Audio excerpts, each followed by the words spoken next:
The night June asked him to drive past his ex-fiancée's house, Eli Brandt learned that some favors are confessions wearing a coat.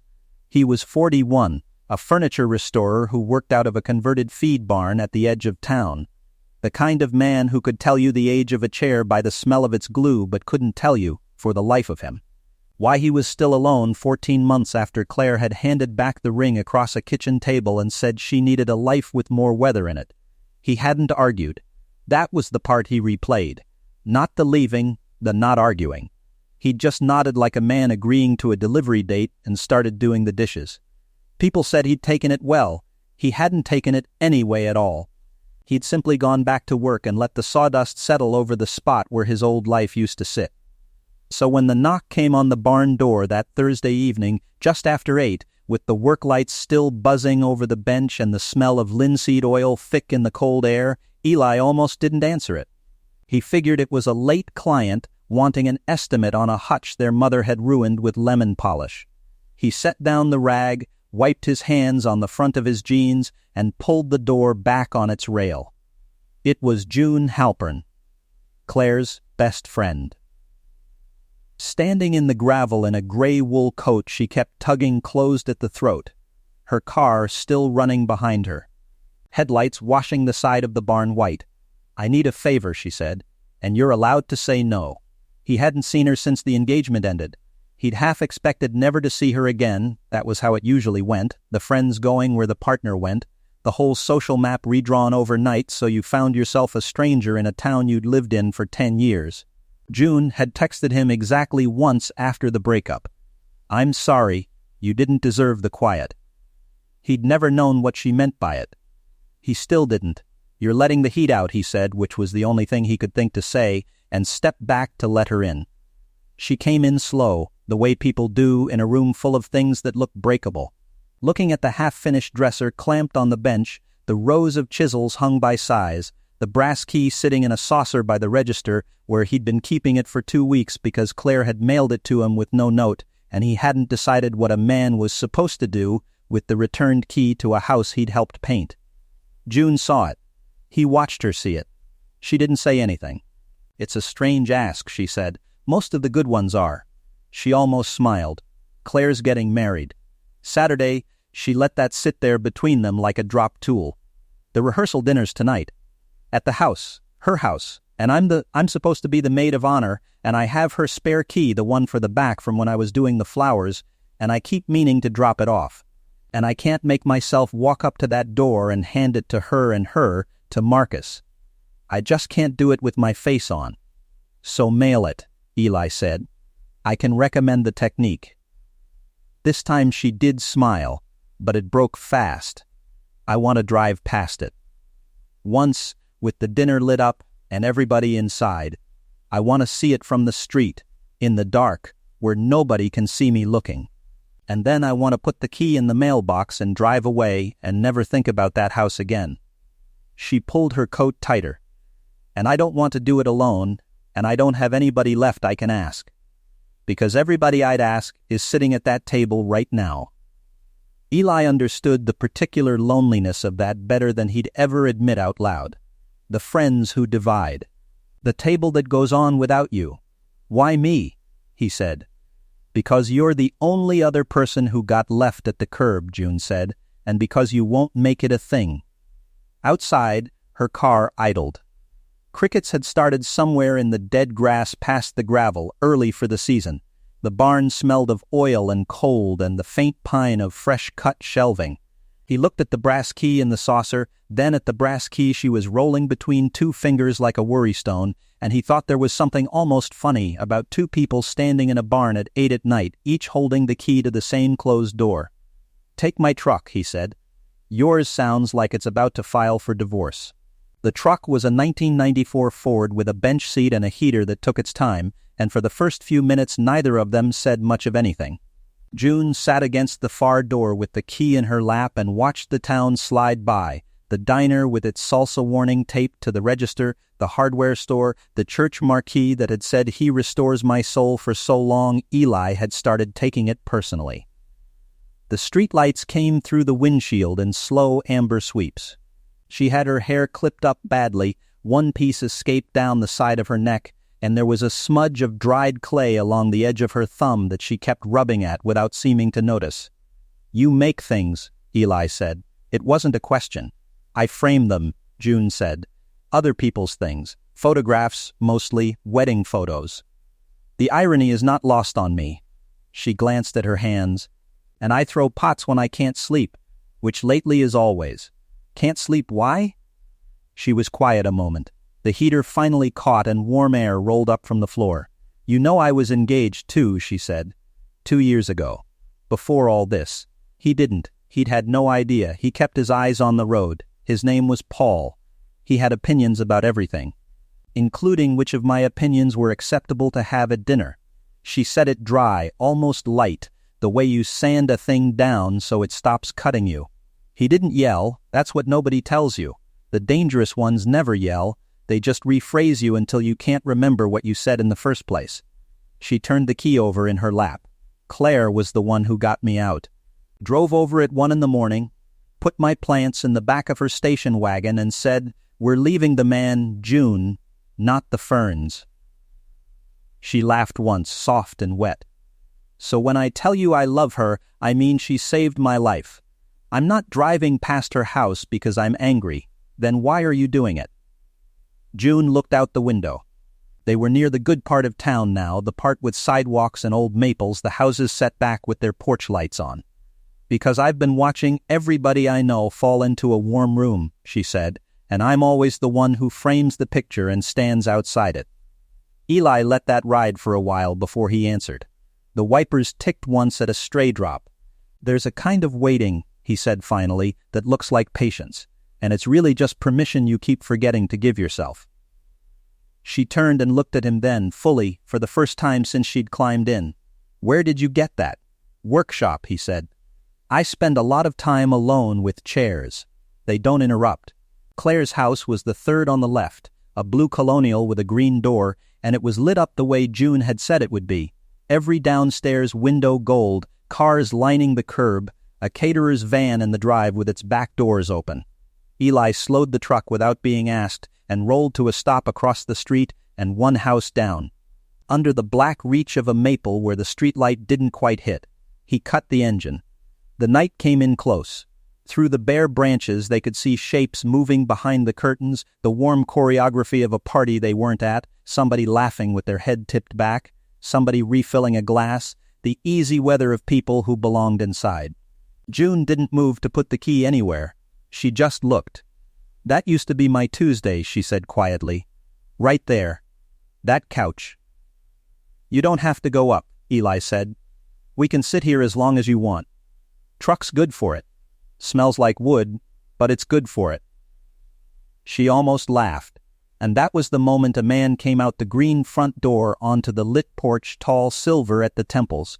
A half-zip sweater that probably cost more than Eli's table saw, holding a phone to his ear with the particular impatience of a person who has never once had to wait for anything. He paced the porch. He gestured at the caterer's van like the van had personally wronged him. "That's Marcus," June said. Her whole body had gone still. They couldn't hear the words, only the tone, which was a tone Eli recognized, the smooth, cold, reasonable tone, the voice of a man explaining to someone smaller than him exactly how they'd failed. A young woman in a catering apron came down off the porch with her shoulders up around her ears.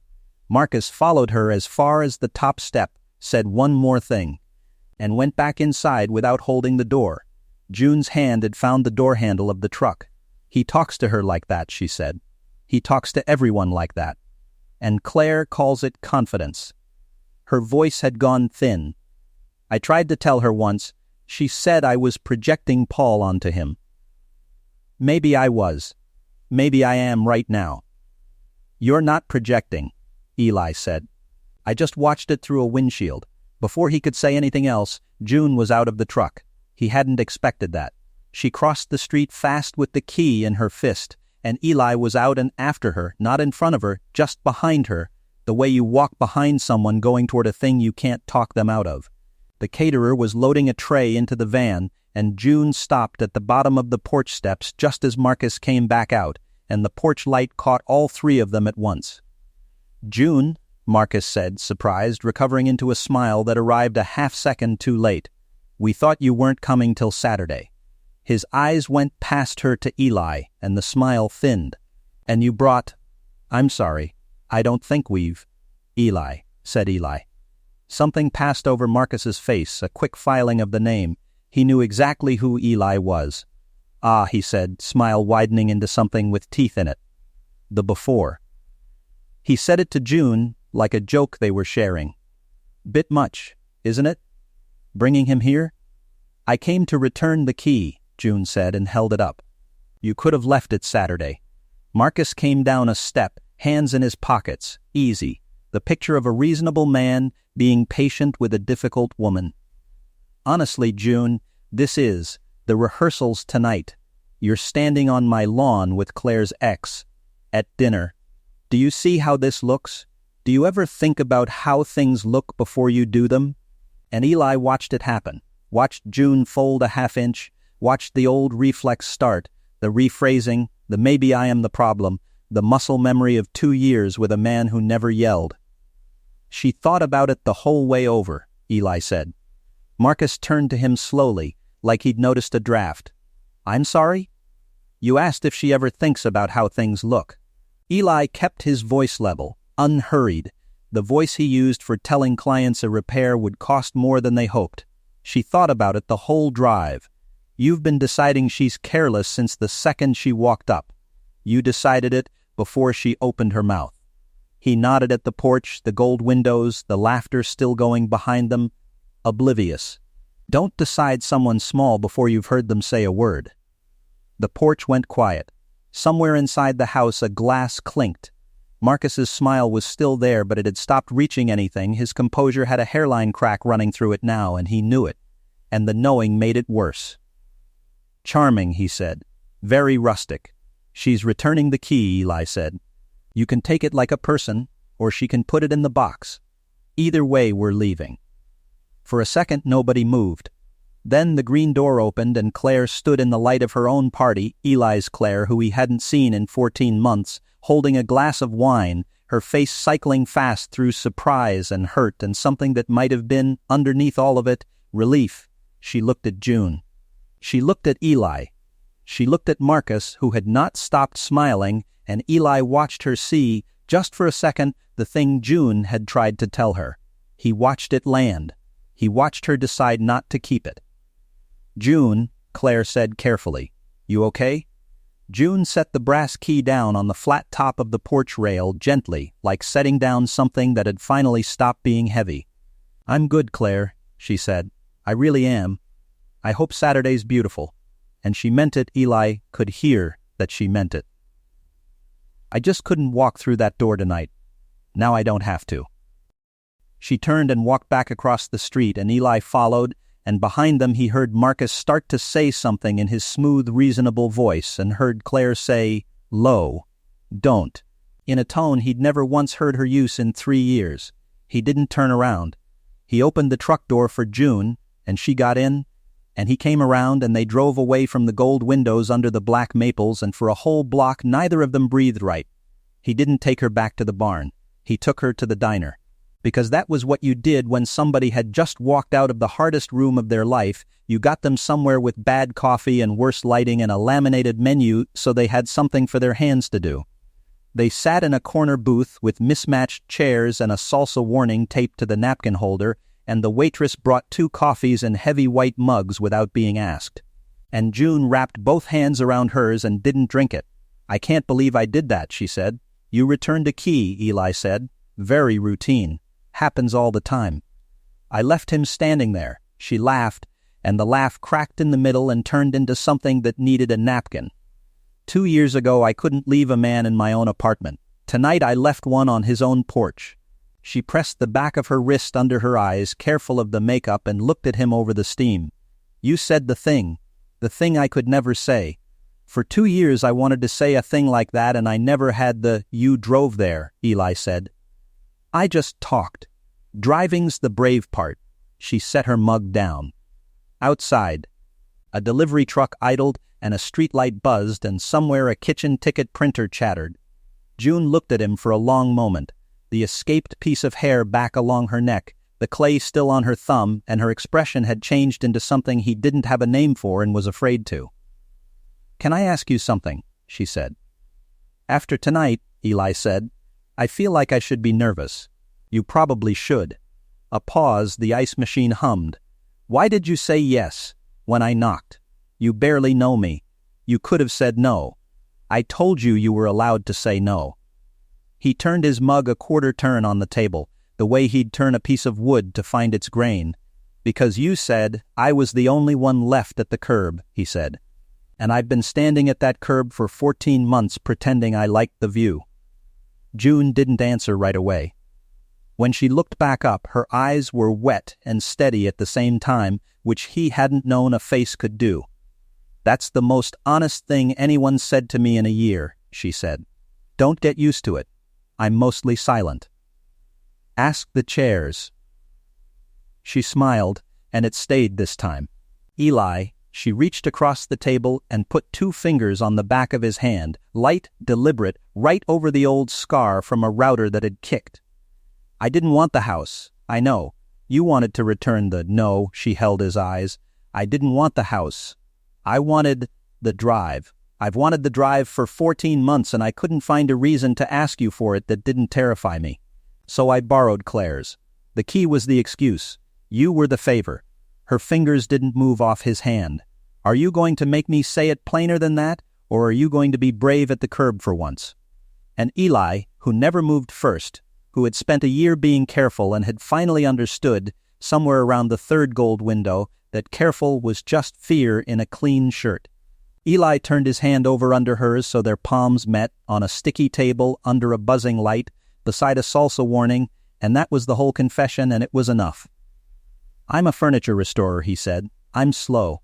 I take things apart and I sit with them a long time before I put them back." "I know," June said. "I've been hoping you'd take me apart a little. Honestly, I'm a frame shop. I've been waiting in a window." He laughed, surprised, and she laughed, and the waitress refilled the coffees neither of them was drinking, and outside the maples held still over the cold street, and for the first time in 14 months the curb felt like somewhere a man could leave from.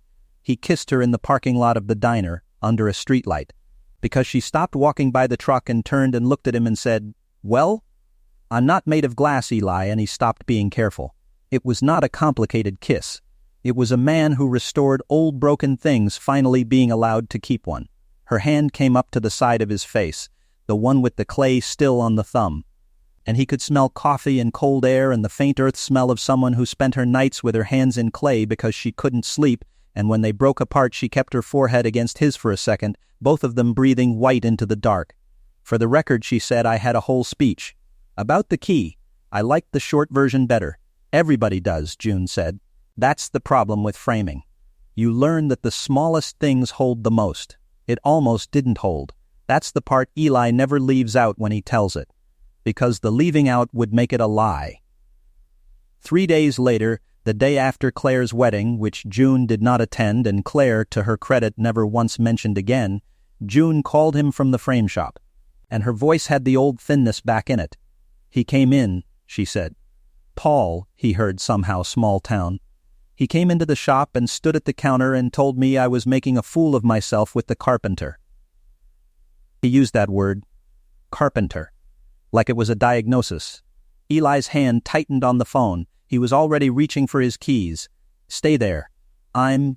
No," June said. And then, steadier, "No." Eli, stop. A pause. He could hear her breathing, deciding, "I need to do this part myself." That's the whole point, isn't it?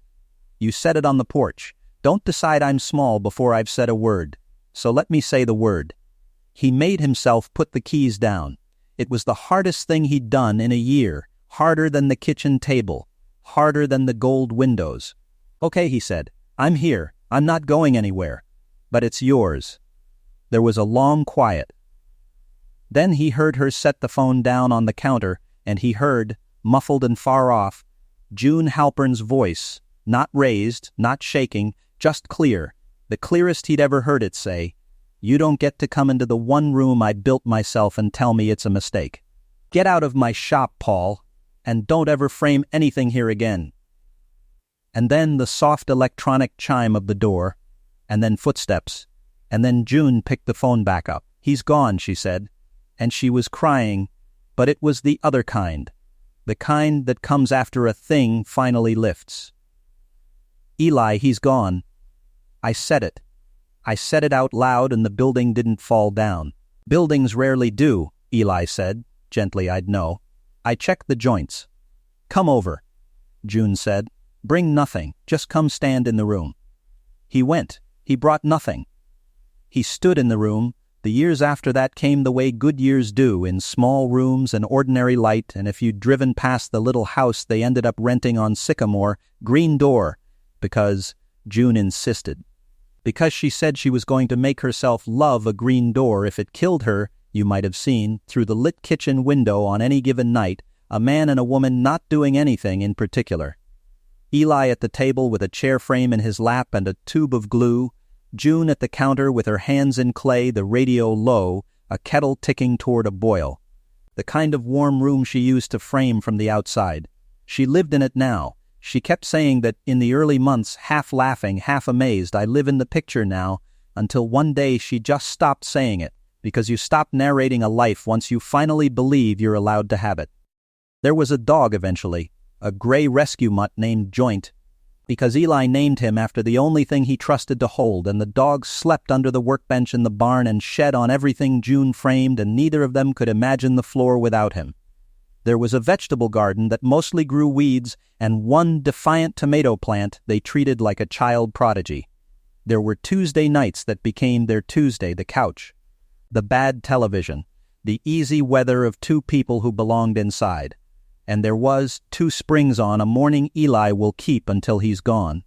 He'd been restoring an old writing desk for a client, and in the back of one drawer he'd found a tiny brass key, the kind that fits nothing anyone remembers, and he'd held it in his palm in the cold barn light and thought about another brass key, set down gently on a porch rail under a maple, the key that had been the excuse.